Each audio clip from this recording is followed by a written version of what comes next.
Top 5 programs where the culture change is working. Chat room, you're about to just lose it. Are you and Ganoush going to get this together? I don't know. I hope so. Right. I hope we can be friends one day, even though he sounds super fun to be around.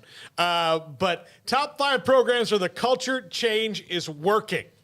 Number 5, Texas. I think what Sark is doing is changing the entitlement culture there. Now, that's a bubble that's bound to pop if they got really good, but you can sustain it for long enough if you have the right guys and you have the right buy-in. I think that's the big difference. Now, outside of that locker room, like I said earlier in the show, is going to be a different thing because the fans of anywhere, and especially at Texas, can get one little snort of that drug called winning, and then all of a sudden they're looking at Vince Young again and they think everything's going to be fine.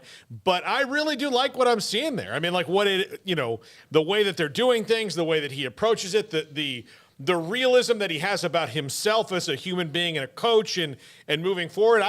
This is not just about 49-0 against Oklahoma. This is losing game you should have won against Texas Tech and then carrying none of it over against West Virginia. That's what the previous teams would do.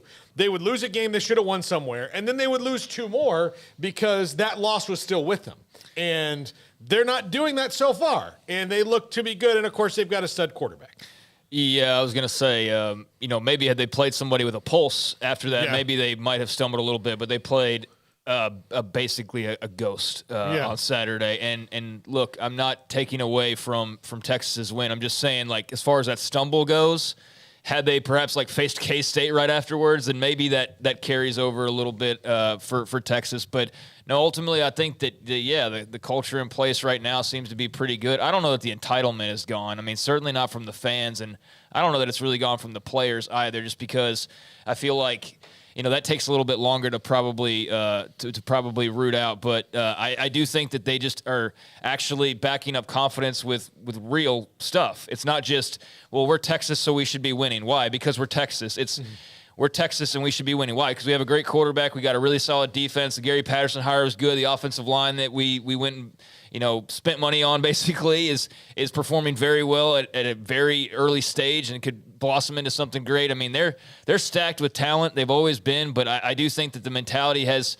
changed just enough to where, yes, they still feel like they should be hot dog above all others, but they're actually going out and proving why. There's substance to it. It's not just talk, and I can appreciate that. Yeah, it looks like they're having fun. Of course, winning will do that.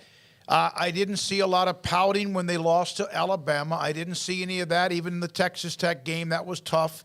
But that, again, it's like going in and cleaning out a foundation of a home, and there's certain pockets of whatever it might be, and I think Sarkisian is slowly but surely finding those pockets. There's still some there. But I just like the way this team is playing. I really do. I like the way they're – Bijan Robinson split some carries with Roschon Johnson, who's also a phenomenal player. Xavier Worthy's their best wide receiver, but other guys, Whittington, others are getting the ball. I just like the way they're playing. They seem to be having fun playing football. They've probably played the 2 worst teams in the conference the last 2 weeks since that loss to Tech. Yeah. So now it's going to be really fun to see. And look, they should be – favored to beat Iowa State, I would think, almost pretty handily, quite frankly, because I don't know how Iowa State's scoring. I mean, I don't know how that's happening, but they do have basically what you would consider the meat of the schedule now coming up, and you might have thought that Oklahoma was going to be a part of that, but no, clearly not.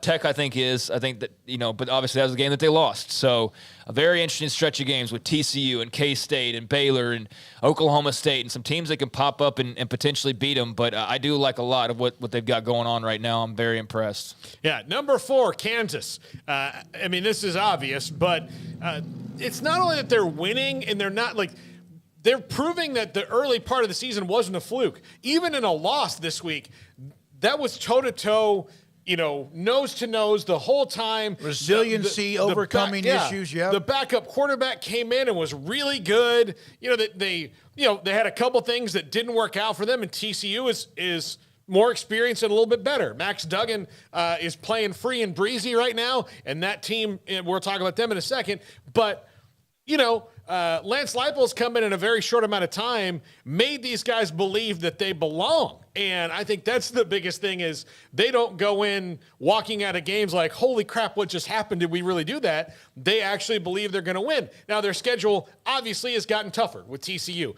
They're going to play Oklahoma this week, leaning towards Kansas in that one, but they're going to play an Oklahoma team that's painted into a corner. You don't know what's going to happen, but I do think this is a team that believes it can win wherever it is, whenever it is, they can do that, and that's special. That's why they've got some juice in this football program now for the first time in a long time. Leipold also has accountability. There was a player, the receiver, caught a touchdown pass, and he spun the football, did something with the football, got hit with a 15-yard penalty, and Leipold didn't embarrass him on the sideline, but believe me, it was a one-sided conversation, and that's something that I like from him. Every coach probably would have done the same thing, but I kind of like what I saw during that moment.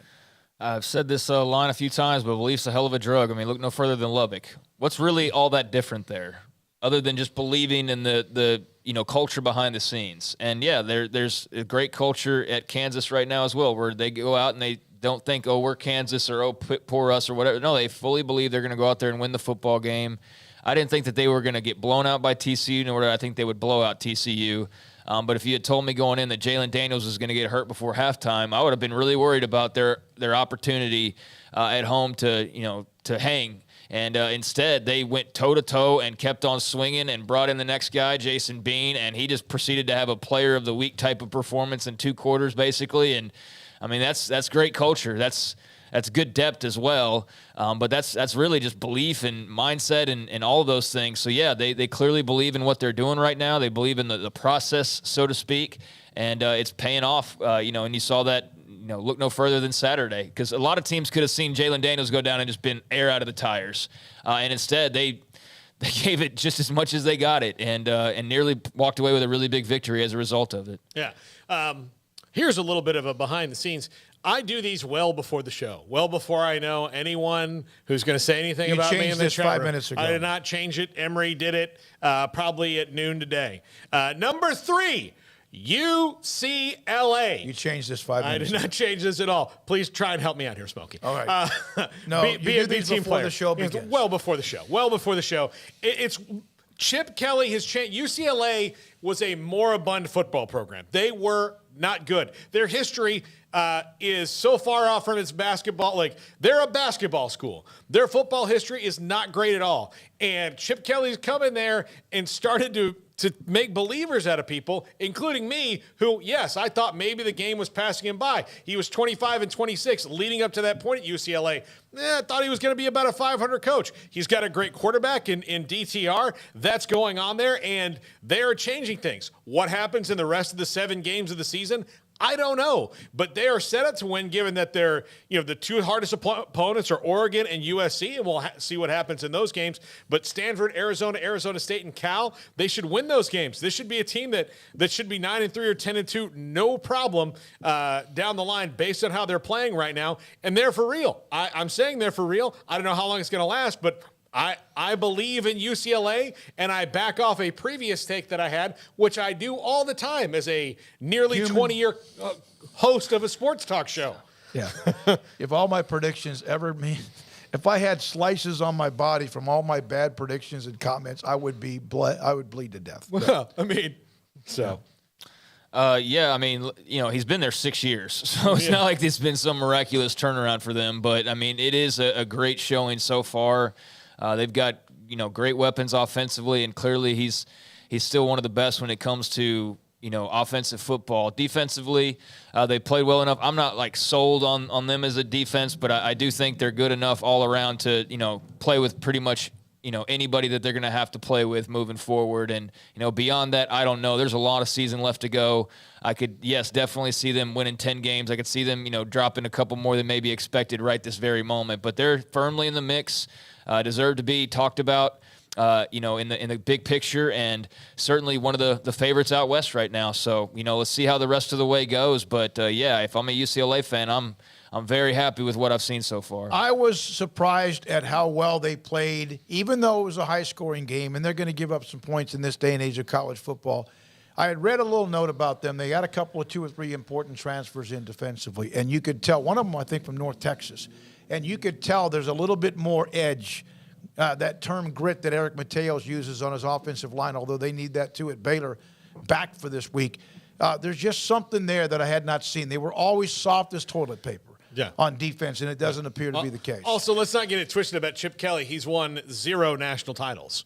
So it's not like this is Urban Meyer, going to another place. Like, this is a guy who's not won it yet, and we'll see if he ever does. He had some really good teams at Oregon that didn't finish. Mark Helfrich was the one who took him to the first CFP game.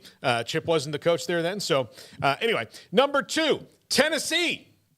This was a program that could not make good athletic department decisions as a whole. They were not doing it, and they were taking their diamond and just throwing it in the toilet all the time in this football program that was the national champions in 1998. They had a championship, and then they not only they didn't really dip. They just took it and threw it in the garbage. It was really bad what was going on at Tennessee. Coach after coach after coach after coach. And then you bring in Danny White at AD and Josh Heupel, and all of a sudden this team feels like they did back in the 90s. And can they sustain it? Who knows? But right now I think Josh Heupel's done a great job changing the culture there in Knoxville.